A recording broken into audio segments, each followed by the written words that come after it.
Paz de Deus, meus irmãos do grupo GTM. Desculpem a demora, era para ter gravado ontem, né? Mas acabou não dando tempo.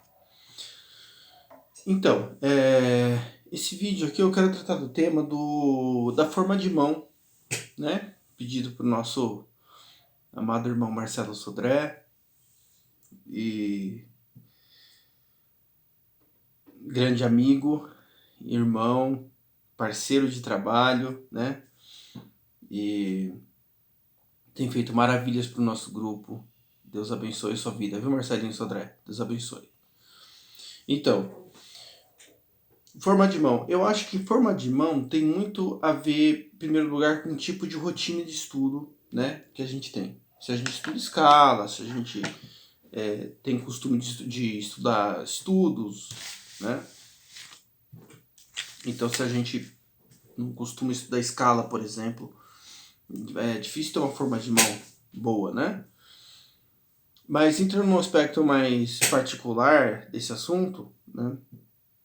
A gente tende a ter muito a ver também com a forma com que os dedos caem na corda, né?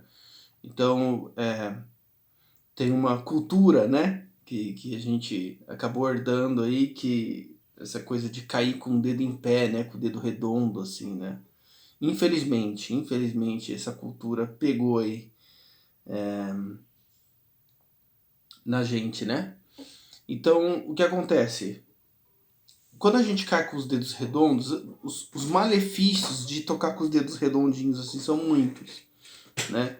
Mas uma das coisas que não são boas é justamente o tipo de articulação, né? Mas enfim, não vou entrar nesse detalhe, nem no tipo de vibrato, né? Porque quando a gente toca com a ponta dos dedos, o vibrato ele sai estreito, né? Fica aquele vibratinho insuficiente, né? Fica aquela coisa, né? Não fica aquela coisa quando você pega, cai com a carne no dedo e deita o dedo, né? Quando se você toca o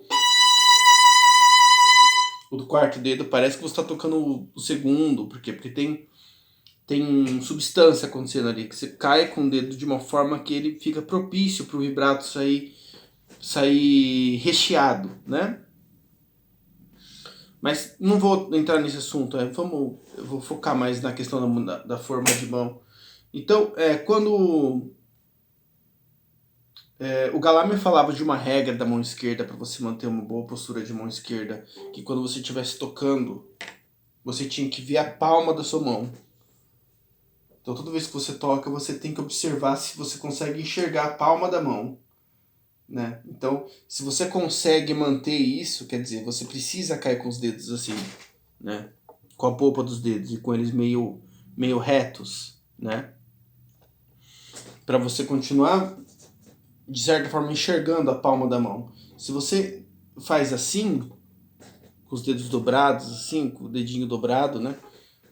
A sua mão acaba ficando assim, né? De lado. Você não enxerga assim, ela fica assim, ó. Para quem tá vendo a visão do violinista, fica essa visão, né? Não enxerga em nenhum momento a palma da mão. Fica essa visão assim. E essa visão é uma coisa que traz tensão. Além de não ficar uma forma de mão boa, traz tensão. Por que não fica uma forma de mão boa? Porque quando você cai com os dedos muito redondos, principalmente o quarto dedo, né? A gente perde alcance. Então vamos supor que a gente vai precisar fazer um salto, né? Uma mudança. A gente passa, sei lá, da primeira para a segunda posição, alguma coisa assim, né? Tipo.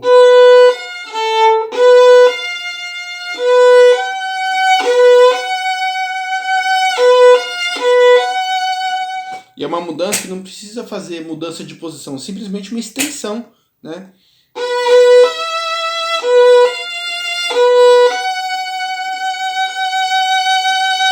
Então, eu não estou nem mudando de posição, estou fazendo uma extensão, estou esticando o quarto dedo. Se a gente tem o quarto dedo que ele cai corretamente, dá para esticar ele. Ele ainda cai com carne, dá para você fazer um vibrato ainda bonito nele.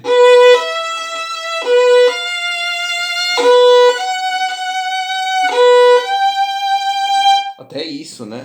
Até uma essa posição de décima, né? A gente tem no concerto de Brahms, né? Não vou conseguir fazer essa hora da manhã, mas...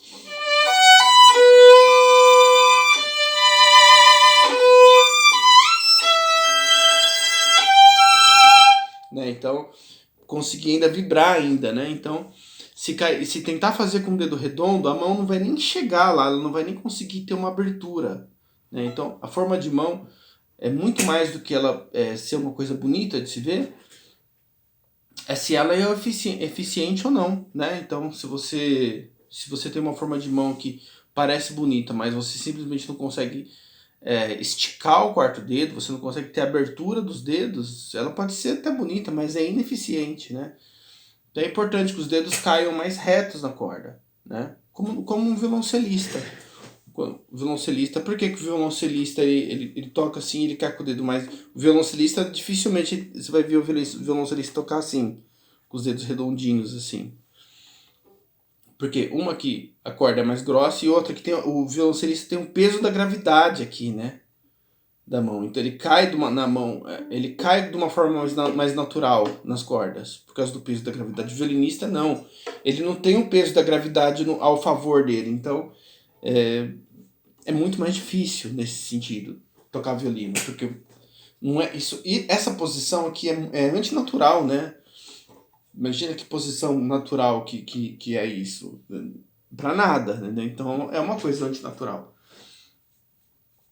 Então, de certa forma, dificulta para muita coisa, inclusive na forma como os dedos caem na corda, porque você está numa posição de natural. O violoncelo não, você está numa posição natural, né? O violoncelista está aqui, os dedos caem já, ó, com a polpa dos dedos. Essa é uma forma natural de cair com os dedos. Então a gente não pode complicar a coisa. Tocar violino já é complicado demais. A gente tem que cair de uma forma natural, com a polpa dos dedos, de uma forma que auxilia a articulação, auxilia o vibrato. Se a gente toca com a polpa dos dedos, por exemplo, o vibrato ele sai muito mais...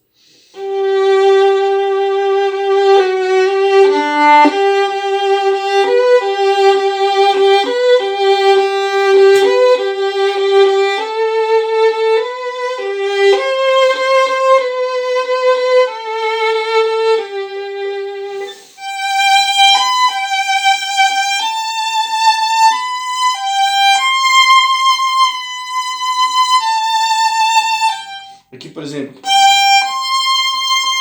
eu fiz a extensão e não mudei de posição, só estiquei o dedo, só fiz a extensão, né? Para isso a mão tá bem posicionada, o dedinho mais esticado, caindo com a polpa do dedinho. Eu pude fazer facilmente uma extensão.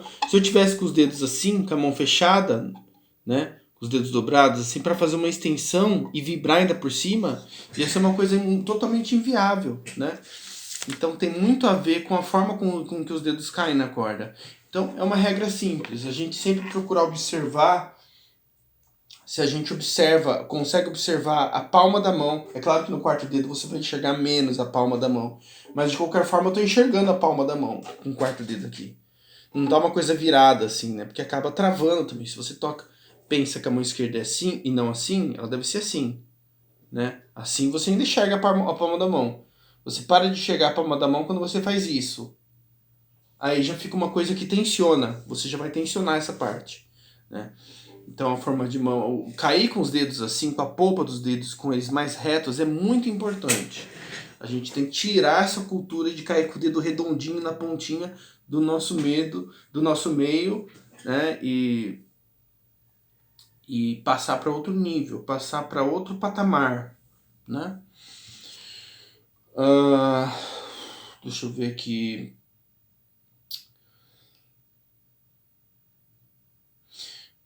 Forma de mão tem muito a ver também com a forma como a gente vibra, como a gente encara o vibrato, né? Eu vou ter que acabar fazendo um vídeo mais longo nesse aqui. Eu até queria falar sobre outro assunto, mas eu acho que não vai dar nem tempo, senão eu vou ter que fazer 500 vídeos, né? Então, tenho medo de aborrecer um pouco os irmãos com os assuntos. Mas a forma como a gente vibra também tem muito a ver com a questão da forma de mão, né? Então, se quando a gente vibra, por exemplo, a gente ergue, isso é uma coisa muito comum. Eu vejo, às vezes, grandes violinistas que vibram né, erguendo esse primeiro dedo.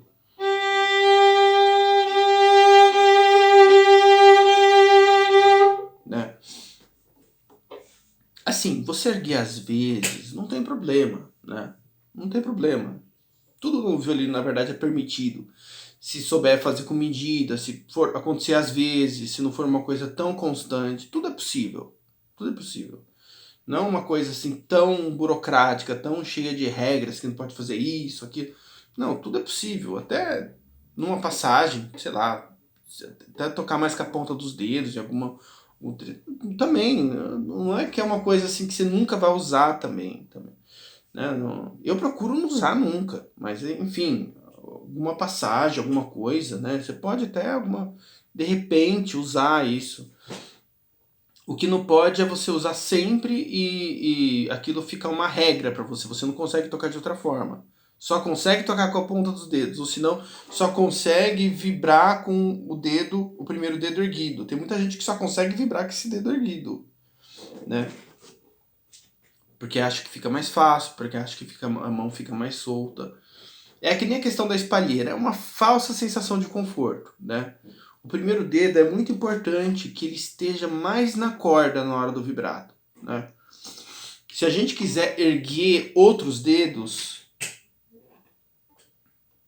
a gente pode, para facilitar, para a mão ficar mais solta, não tem problema. Mas tentar manter o primeiro dedo baixo, o primeiro dedo na corda. Vai fazer o vibrato de quarto dedo, por exemplo? Então tenta evitar esse tipo de coisa, né? Então, quer erguer? Pode erguer, mas mantenha o primeiro dedo baixo.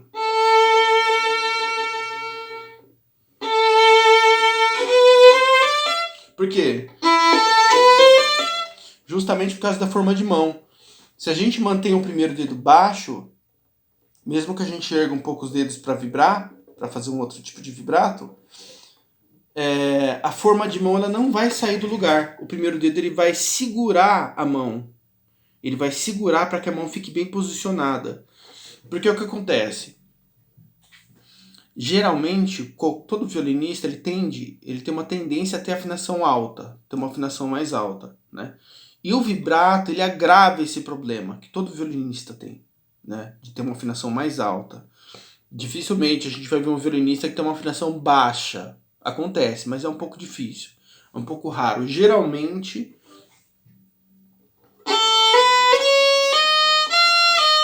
é isso que acontece, a afinação fica mais alta, né? E o vibrato ele agrava esse problema. Quando a gente vibra e a gente sai, ergue o primeiro dedo, a gente vai vibrando, a mão vai subindo e a gente não percebe. Porque a gente perde a base, a gente perde o pilar. Então, o primeiro dedo ele é como se fosse uma espécie de pilar para a mão, né? Então, quando a gente começa a vibrar, o primeiro dedo baixo, o primeiro dedo tá sempre lembrando, olha, segura a onda aí, fica aí quietinho, porque você não pode ir para frente, eu tô te segurando. Ele é um pilar, né?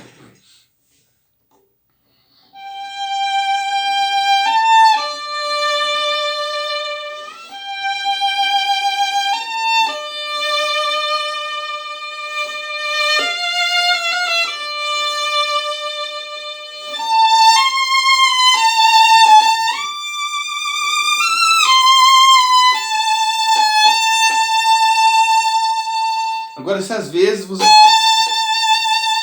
ergueu alguma coisa, não tem problema também, mas se eu ergo sempre, a tendência é aumentar a afinação. Então,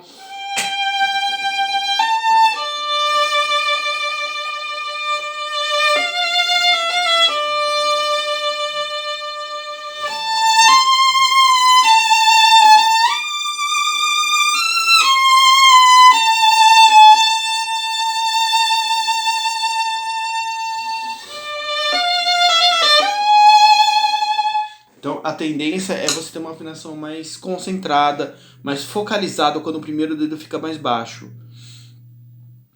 E quando você perde, quando você levanta o primeiro dedo na hora de vibrar, faz esse tipo de coisa com os dedos na hora de vibrar, a gente meio que perde a linha. Então a forma de mão vira qualquer coisa. Quando você vê a mão tá tudo torta, assim. E daí isso pode prejudicar em muita coisa, em articulação, afinação, né? Até vibrato, às vezes a gente ergue os dedos achando que está ajudando para o vibrato e não. Na verdade não, está prejudicando. Notem, todo mundo que toca, que vibra com o primeiro dedo levantado, se for colocar a lupa ali, tem uma afinação alta, a afinação vai subindo, porque não percebe, porque não tem um pilar ali, controlando, segurando a onda, porque ser humano é tendencioso, a gente vai tocar, a gente vai querer aumentar a afinação junto com o vibrato. Nós somos tendenciosos, é assim que funciona. Então a gente precisa segurar alguma coisa, né? Então isso é muito importante para a forma de mão também, ter esse controle do primeiro dedo, conseguir vibrar com o primeiro dedo baixo na corda, sabe? Nem que erga os outros, não tem problema se erguer os outros. Mas manter o primeiro dedo baixo, principalmente no quarto dedo, que é um dedo difícil de vibrar. Ó, no terceiro também, ó, eu ergo os outros, ó, mas o primeiro dedo tá baixo. Para não correr o risco de sair fora da forma de mão. Aí se precisar fazer uma corda dupla de súbito, alguma coisa do tipo, vai poder fazer, a forma de mão vai estar ali direitinho, né?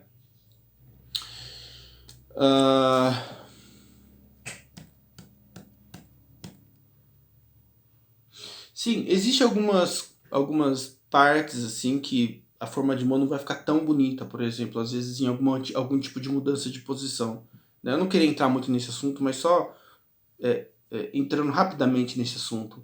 Então, existem dois tipos de mudança de posição, basicamente, né? Você tem aquela mudança de posição que você tem, vamos supor que você vai descer aqui, né? Você está fazendo uma escala, você vai descer.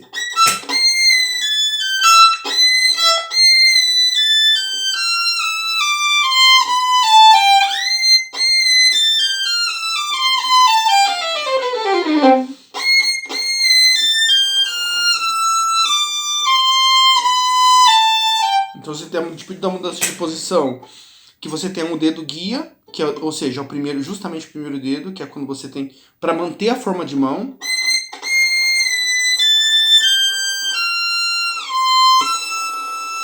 Tanto que quando a gente estuda essa mudança de posição, a gente estuda fazendo o dedo guia ser ouvido. Que é o dó, está no mi, mas o dedo guia é o dó. Muito da afinação do mi vai depender se o dó tá bem posicionado aqui, né? Até porque a afinação não para na mudança de posição. Tem um ré, tem um dó, tudo isso tem que estar afinado também. Mesma coisa aqui. Então, dedo guia.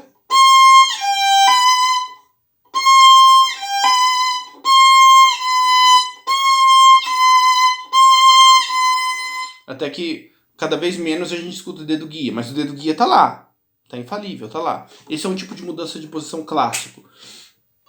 Tem um outro tipo de mudança de posição que o Cal Flash passou para os alunos, mas quem realmente explorou esse tipo de mudança de posição foi o Max Rostal, que foi aluno acho que um dos principais alunos do Flash, né? Com certeza um dos principais, né?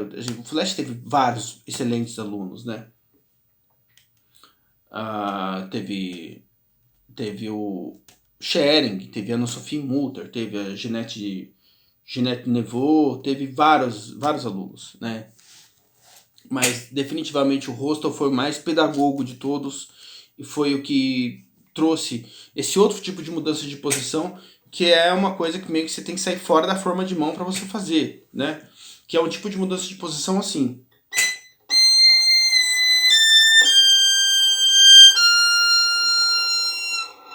Percebem que eu fiz?